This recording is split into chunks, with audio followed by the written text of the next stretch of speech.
name is Sara Guzik, and I teach grades 2 through 5 at Echo Ridge Christian School. This is my 6th year doing Saluting New Readers.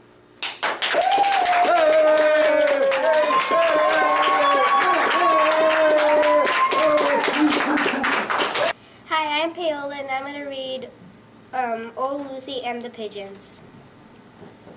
Old Lucy Lindy lived alone. She lived alone in an old stone house. The old stone house had an old yard. Around the old yard was an old fence. Old Lucy Lindy lived alone. So she talked to herself. My, she said to herself, my. Now old Lucy liked to live alone. She didn't like dogs, she didn't like cats, and especially she didn't like pigeons. My, said old Lucy Lindy to herself, I don't like pigeons. But pigeons came to Lucy Lindy's old house. They came to her yard, they came to her fence.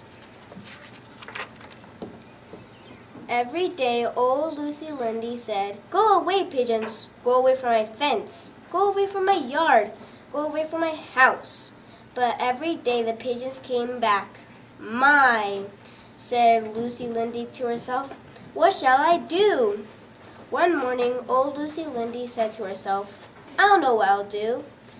All day she was busy. She was busy with the hammer, she was busy with the nails, she was busy with the brush. Old Lucy Lindy made a sign.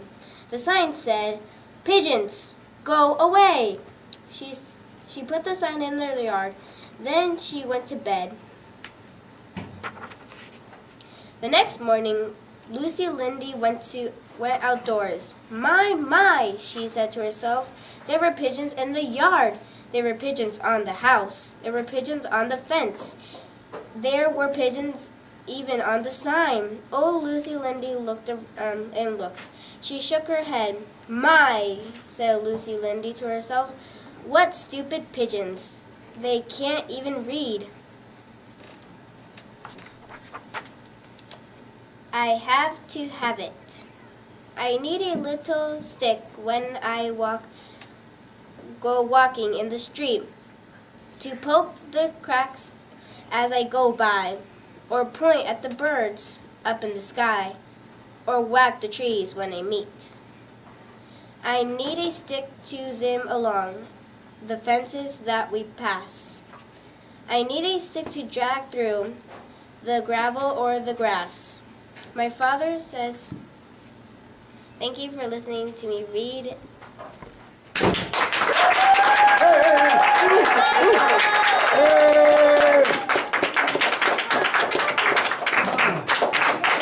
You did. Hi, my name is Kira, and I'm going to read Are You My Mother? A mother bird sat on her egg.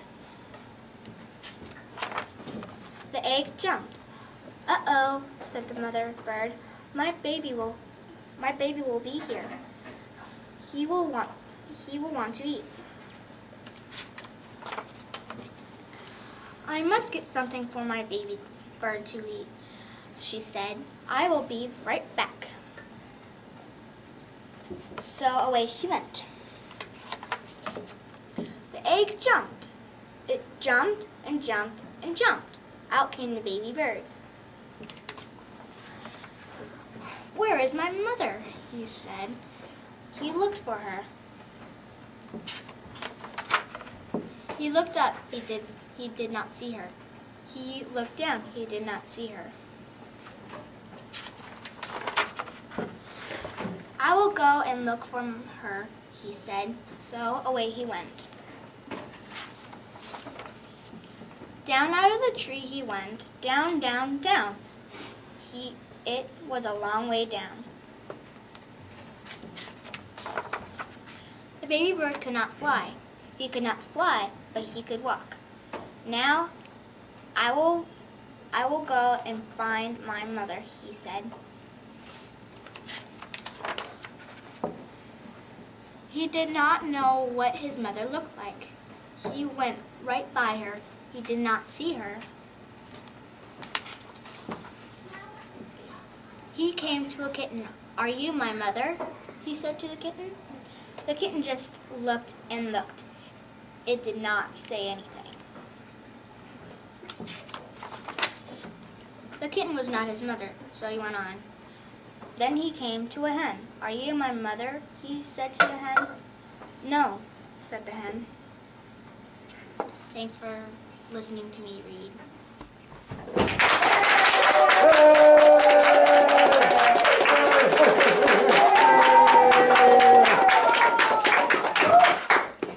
Hello, my name is Anthony, and I will be reading by the Great Horn Spoon. When the Lady Wilma entered the blue bay of Callao, Jack counted the 31 sailing ships at the anchor. He was disappointed that nowhere to be seen was the high-riding Sea Raven. "She's loaded up with coal and fresh water," snapped Captain Swain. "Loaded up with ski-daddled." Nevertheless, the smiles were order of the day. After months at the sea, the gold seekers looked up upon the sunny little town as if it were Paris or London. They couldn't wait to get ashore. Hardly had the morning lines been thrown out like bullwhips when the men began to leap to the wharf. "Master Jack, shall we go ashore?" said Praiseworthy. I'd like that. Fine, smiled Jack. Jack posted another letter home to Boston. The streets were thronged with sailors and gold seekers. In the distance, the great Andes rose like painted scenery. The town wasn't a great deal larger than the ship they had left at the Fueling Wharf, but it was dry land. Jack had almost forgotten the smell of dust in his nostrils. He breathed it in like perfume. The butler and the boy rode about mules, and the day they had excitement of a picnic. Late in the afternoon, Mr. Azariah Jones hailed them in sunny plaza. "Look here," he beamed. I bought the last pick and shovel left in town. Since the California fever started, the shelves are bare. I can... Thank you for listening to me read.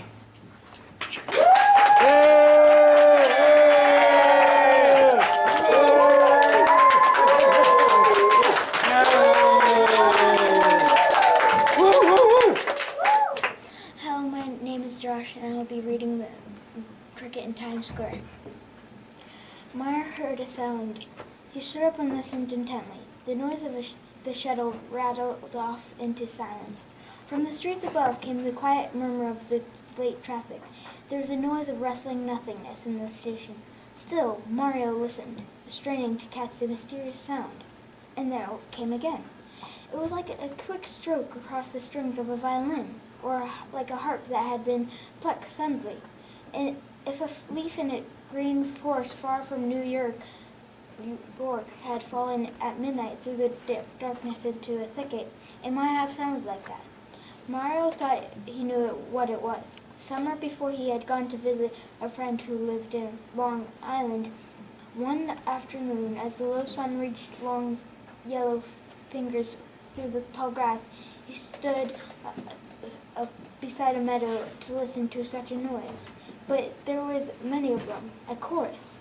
Now there's only one. Faintly it came again through the subway station.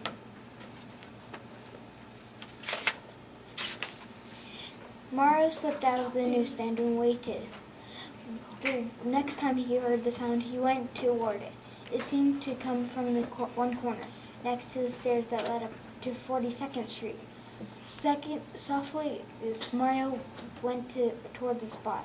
For several minutes there was only the whispering silence. Whatever it was that was making the sound had heard him, and coming was quiet. Silently Mario waited.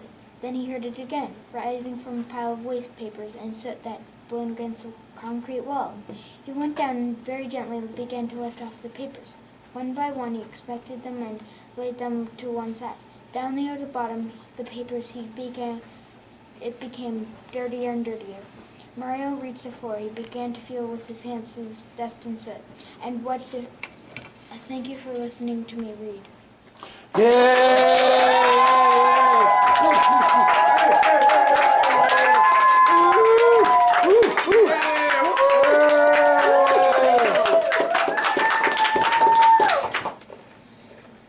Hello, my name is Evan and I'm reading Diary of a Wimpy Kid. January, New Year's Day.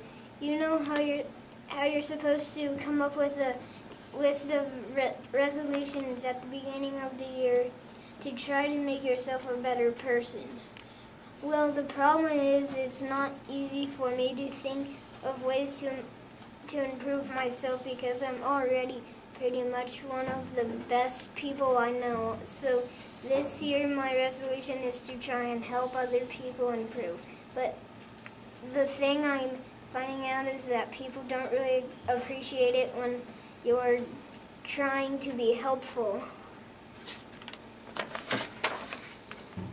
One thing I noticed right off the bat is the people in my family are doing a lousy job sticking to their New Year's resolutions. Mom said she was going to start going to the gym today, but she spent the whole afternoon watching TV. And Dad said he was going to go on a strict diet, but after dinner I caught him out in the garbage stuffing his face with brownies. Even my little brother Manny couldn't stick with his resolution. This morning he told everyone that he's a big boy and he's giving up his pacifier for good. Then he threw his favorite blanket in the trash.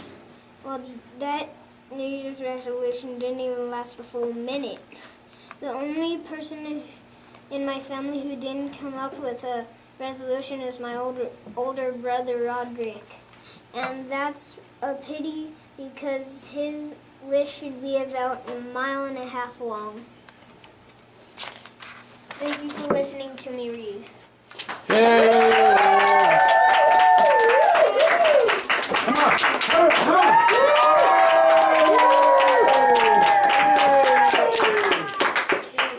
Very good. Hi, my name is Miguel and I'm going to be reading Diary of a Wimpy Kid.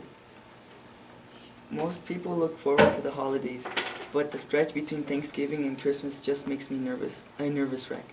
If you make a mistake in the first 11 months of the year, it's no big deal, but if you do something wrong during the holiday season, you're going to pay for it. It's too much pressure to be on your best behavior for a whole month. The most I can really handle is 6 or 7 days in a row. So if they moved Thanksgiving to a week before Christmas, it would be fine by me. Kids whose families don't celebrate Christmas are lucky because they don't have to stress out whenever they do something wrong at this time of year. In fact, I have a few friends in that category who I think act a little extra jerky around now just because they can. The thing that really makes me nervous this whole Santa is this whole Santa issue. In fact, the fact that he can see you when you're sleeping and knows when you're awake really creeps me out. I've started wearing sweatpants to bed because I don't really need Santa seeing me in my underwear. I'm not really convinced that Santa has the time to keep an eye on you 24 hours a day anyway. I figure he can only check on each kid once or twice a year for a few seconds, and with my luck that happens at the most embarrassing moments. If Santa really does see everything you do, then I could be in big trouble. So when I write him, I don't say what I want for Christmas and all that. I use my letters to paint myself in the best possible light. Then there's a naughty or nice list they're always talking about. You hear about it, but you never actually get to see it. So it's up to grown-ups to tell you where you stand at any given moment. And something about that just doesn't seem right. Thank you for listening to me read.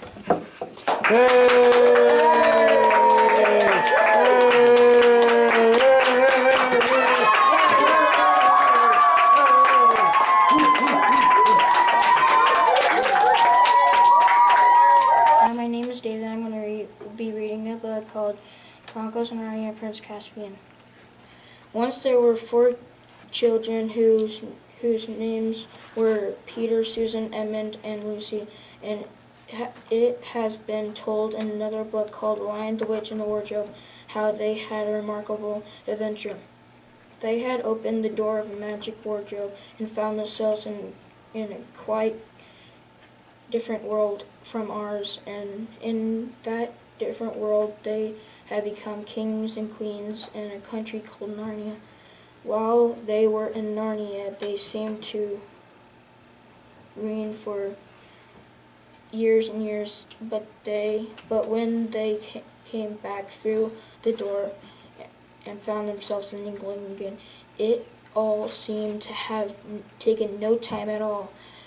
At any rate, no one noticed that they had ever been away, and they never told anyone except one very wise grown-up.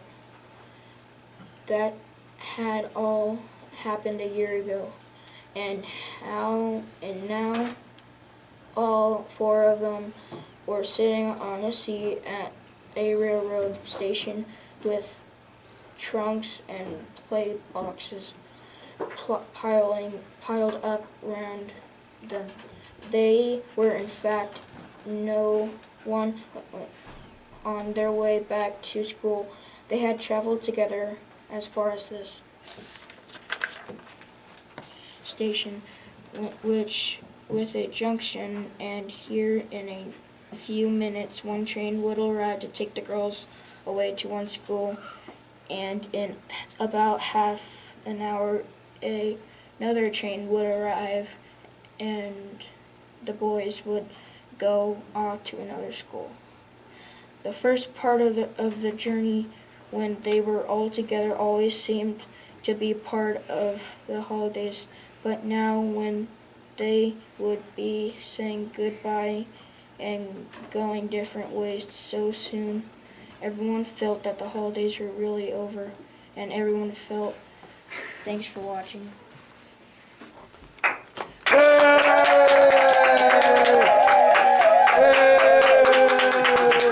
Hi, my name's Helium, and I'm going to be reading The Lorax. The instant I'd finished, I heard a gazump. I looked. I saw something pop out of the stump of the tree I had chopped down. It was sort of a man. Describe him? That's hard. I don't know if I can. He was shortish, oldish, brownish, and mossy, and he spoke with a voice that was sharpish and bossy. Mister, he said with a sawdust sneeze, I'm the Lorax. I speak for the trees. I speak for the trees, for the trees have no tongues. And I speak for the... And I am asking you, sir, at the top of my lungs. He was very upset and shouted and puffed, what's that thing you've made out of my truffle puff?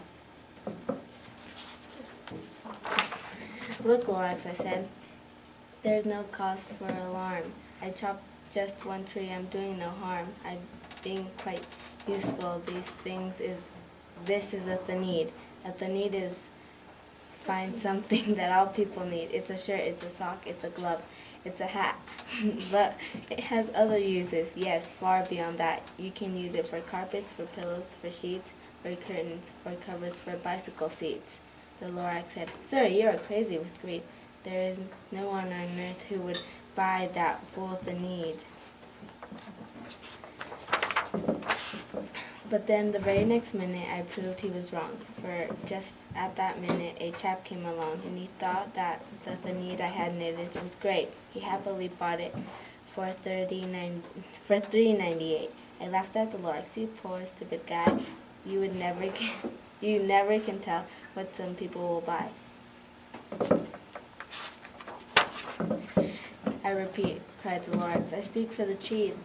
I'm busy, I told them. Be quiet, if you please. I rushed across the room. In no time at all, I built a radiophone. I put in a quick call. I called all my brothers and uncles and aunts, and I said, listen here, here's a wonderful chance for the whole Onceler family to get mighty rich.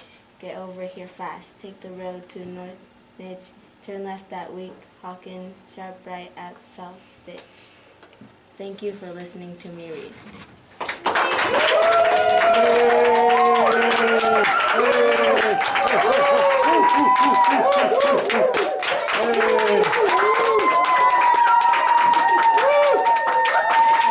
Hi, my name is Alma. I'll by the Great Horn Spoon.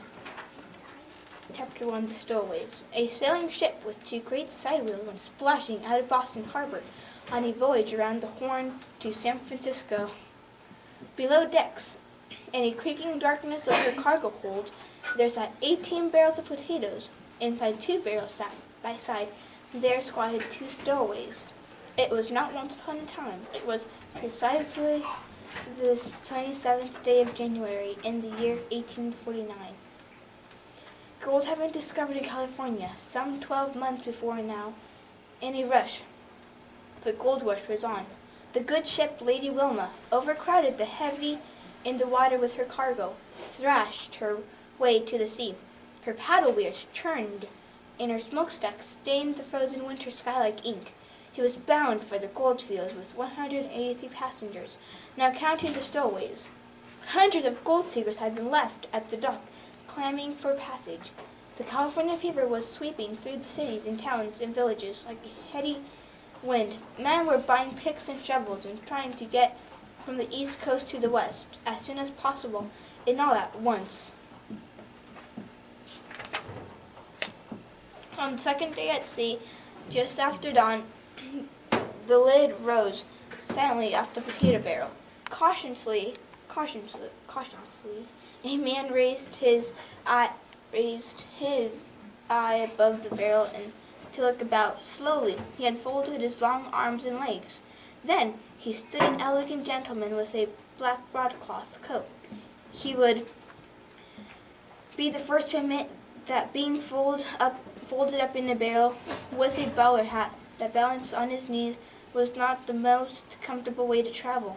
Now he brushed off the hat and placed it smartly on his head. He hooked a black umbrella on his arm, for he had never traveled without it. He pulled on a pair of spotless white gloves. He felt a white, near-frozen solid, but poured himself. Sorry. Thank you for listening to me read. Yay!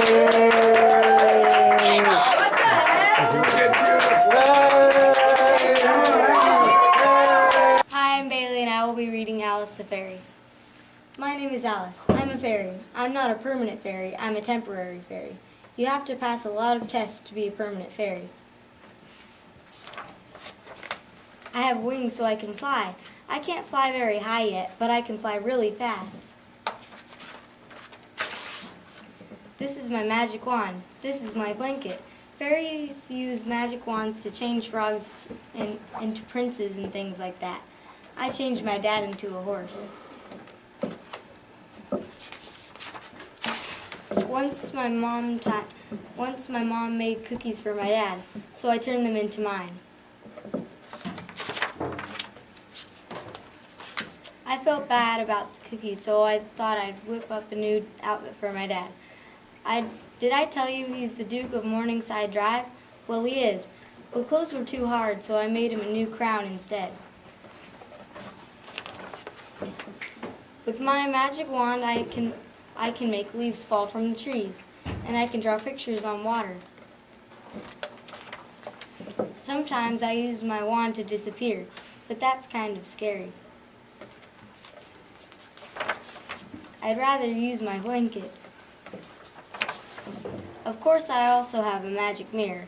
Mirror, mirror on the wall, who's the fairest of them all? Well, what do you know? It's me, Alice. Thank you, mirror. Fairy dust is very useful. I used it to turn oatmeal into cake. Casting spells is another important part of being a fairy. Watch me make my dog float to the ceiling. Hocus pocus, croakin' docus. Hokin' token, riggin' flokin'. Doggin', floggin', biddle noggin'. Okay, that needs a little work. But a fairy must be very careful with magic. Once I accidentally turned my white dress into a red one. That made the Duchess so mad she locked me in the tower forever. I got away, though. Thank you for listening to me read.